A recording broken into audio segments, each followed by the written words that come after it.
Oke, selamat malam semuanya. Sebuah film yang mengajak kita merenung semuanya. Sebelum kita mulai sesi diskusi, saya ingatkan bahwa diskusi ini akan direkam. Jadi direkam audio dan video. Direkam audio. Jadi semua pertanyaan, semua pendapat, semua yang bersuara akan direkam dan kita akan upload diskusi ini ke YouTube. Demikian kita masuk ke sesi diskusi. Dengan segala hormat, saya memanggil Mas Adi Rukun untuk ke atas panggung.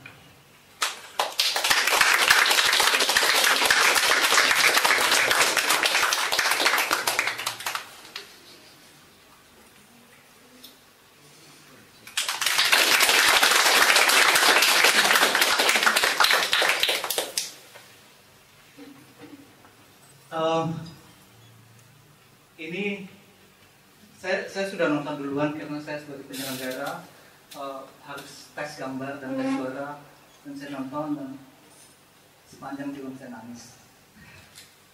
Mas, kira-kira ada Mas yang Mas Adi mau tanyakan ke penonton?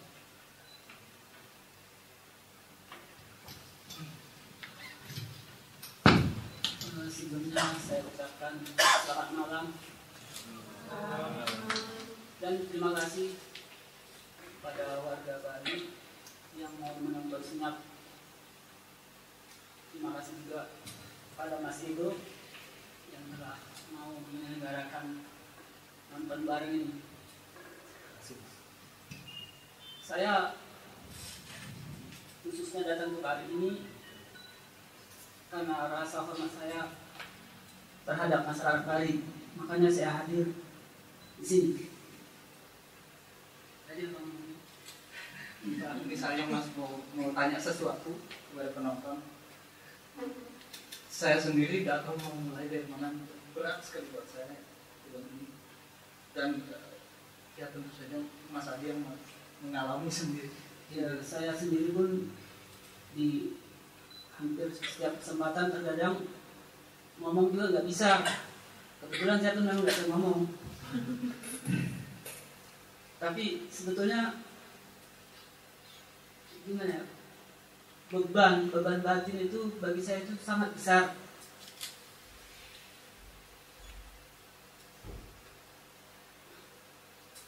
Sehingga kalau untuk ngomong itu saya nggak bisa.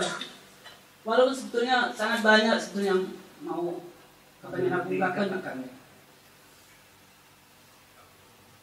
Tapi kadang rasa emosi itu lebih menguasai, dan sepertinya aku nggak bisa menguasai emosi. Tapi kalau seandainya yang hadir ini mau bertanya, ya, saya usahakan sebisa mungkin akan saya jawab. Ya. Saya kira catatan yang paling penting yang kita perlu ingat bahwa rekonsiliasi itu tidak mudah. Kita bisa lihat sulitnya, bagaimana sulitnya rekonsiliasi. Tapi yang harus diingat bahwa itu mungkin, asal kita tetap berusaha. Itu silakan. Ini saya aja. Kalau ada yang mau tanya, tinggal silakan, Mas. Atau langsung 3 pertanyaan dulu, kemudian kita kumpulkan supaya rapi ya. Baik, selamat malam Mas Adi.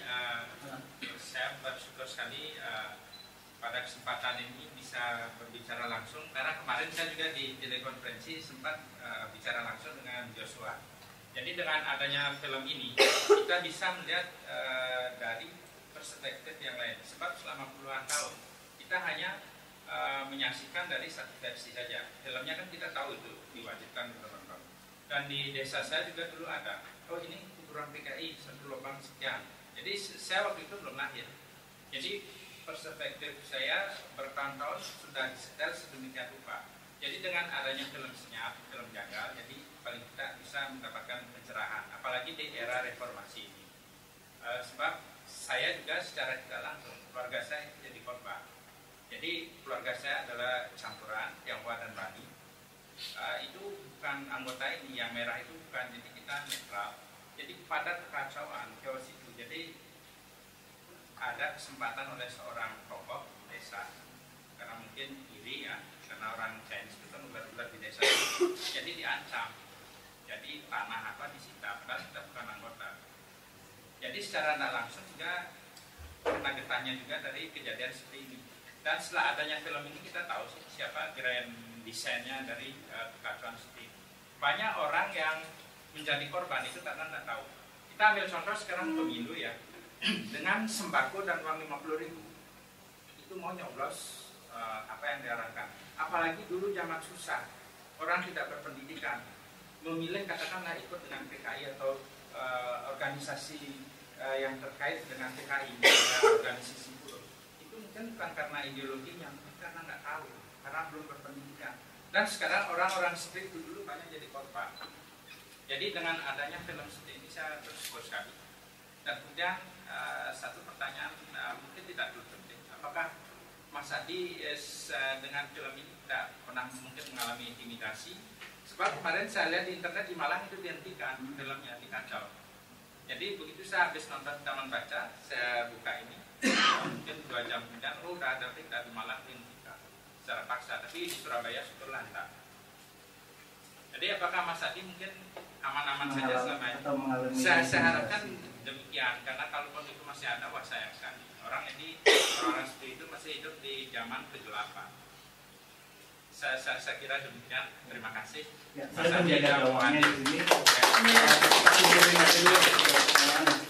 Yang selanjutnya silakan. Saya mau bertanya apa ya sebenarnya yang mendorong Mas Adi mau untuk membuat dokumenter ini, karena seperti yang kita tahu waktu di Act of Killing sendiri ada satu saksi yang setelah dia keluar di situ dia digebukin. Digebukin sama ya, saya nggak tahu ormas-ormasnya. Saya ingin tanya apa yang membuat Mas Adi berani untuk tampil di film dokumenter ini? Oke, ya, terima kasih. Tadi saya melihat di introduksinya, sepertinya senyap ini bakal menjadi bagian dari perpanjangan rekonsiliasi. Tidak seperti di Jagal yang memang bentuknya lebih ke arah kekerasan, dan di sini saya lihat banyak banget scene-scene yang terutama terakhir kita Mas Adi tadi ngobrol sama si Mbak siapa tadi, anak salah satu komando itu, dan ngobrol soal meminta maaf dan segala macam. Pertanyaan saya adalah apakah ada konsep rekonsiliasi? Karena tadi ada beberapa teks yang keluar bahwa rekonsiliasi itu jalan yang panjang, tapi bukan berarti jalan yang tidak mungkin. Nah, apakah ada strategi rekonsiliasi yang dibangun setelah nanti di trilogi ini bersama mungkin Joshua atau Mas Adi dan beberapa korban, terutama sekarang kita kan tahu kalau korbannya ini udah nggak cuma yang terjadi di Medan, bukan terjadi di Bali aja, semuanya udah bisa bergabung. Dan ya itu, balik lagi pertanyaan saya, adakah konsep rekonsiliasi yang besar di sini yang sedang direncanakan? Terima kasih. Ya Mas, yang pertama nanya sebagai intimidasi. Setelah selesai film ini meluncur, itu aku dan keluarga pindah. Jadi kalau untuk ancaman langsung itu nggak ada, karena yang mau ngancam itu juga nggak tahu di mana, sesuai dengan judul-judulnya senyap. Jadi aku entah kemana, aku nomaden pindah-pindah kan. Jadi kalau untuk ancaman langsung itu nggak ada, karena ya itu tadi yang mau ngancam itu juga nggak tahu di mana. Tapi aku pikir kalau aku ada di tempat semula atau di drakor pasti akan menerima itu. Oke, pertanyaan kedua itu kenapa Mas Adi mau? Sebetulnya itu sejak dari aku SD ya sudah mulai berakal itu. Aku itu selalu penasaran tentang pembunuhan terhadap abang aku itu kan nggak sesuai sih dengan apa film jagal yang dibuat versi pemerintah. Jadi kalau mamaku itu kalau ngomong, abangku itu orangnya baik, taat beribadah. Ya aku kan muslim, taat beribadah abang itu.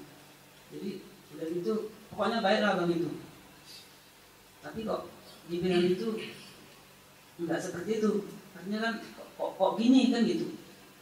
Jadi udah itu banyak lagi hal. Itu kayak di sekolah itu kan sama-sama kita tahu. Itu masih ada pelajaran tentang stigma yang negatif lah terhadap korban. Bukan kalau korban itu sudah ya kita katakan sudah 50 tahun. Tapi terhadap keluarga korban seperti kita semua itu masih, dan anak-anak kita juga itu masih mendapat pelajaran stigma itu tadi. Terus aku kan kita itu gimana ya, aku tinggal di daerah itu yang kami itu hidup itu berdampingan lah dengan penghulu itu. Jadi rasanya kok udah sumpah kali ini harus diungkapkan. Makanya ketika ketemu Joshua itu aku kok senang kali, wah ini saatnya kita bisa mengungkapkan apa yang selama ini memang setengah aja ditutup-tutupin. Jadi kalau pepatah Melayu itu kan pucuk dicinta ulang tiba. Jadi aku merasa sangat senang dengan si Jos datang untuk membuat film tentang korban ini, dan malah aku minta ke dia, ke Jos. Itu kan waktu ketemu itu aku disuguhi pengakuan para pembantai itu ya, para jaga. Jadi setelah nonton itu, wah Jos, aku harus ketemu dengan orang ini. Jadi, wah, kamu gila. Itu nggak mungkin. Jadi kupaksa itu. Makanya itu syutingnya terakhir itu 2011 ya, 2011 atau 2012. Itulah syuting terakhir ketemu dengan Jagal itu. Jadi memang banyak faktor yang buat aku berani. Ya karena kita sepertinya kita tahu ketidakadilan itu kalau kita biarin aja kan aneh, anak kita juga dapat pelajaran yang salah, dapat stigma yang salah. Itu yang membuat aku berani hadir di film dokumenter itu. Dan yang terakhir,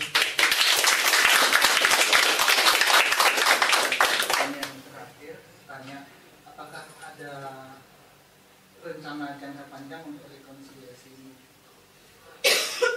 Kalau rencana pribadi ya, atau dengan kalau kita hanya menunjukkan kepada dunia lah bahwasanya ada kejadian seperti ini. Jadi ya kita berharap ke semua yang ada di sini, semua yang tahu, semua yang nonton film ini itu untuk mengarahkan ke rekonsiliasi. Kayaknya kalau pribadi atau khusus itu kita nggak ada. Tapi kita berharap minta dukungan ke semua orang supaya itu bisa terlaksana rekonsiliasi itu. Karena kalau misalnya kayak aku dan tim film itu kayaknya nggak mungkin. Kita rame-rame juga belum tentu, tapi kita usaha sekuat mungkin supaya bisa mengarah ke sana.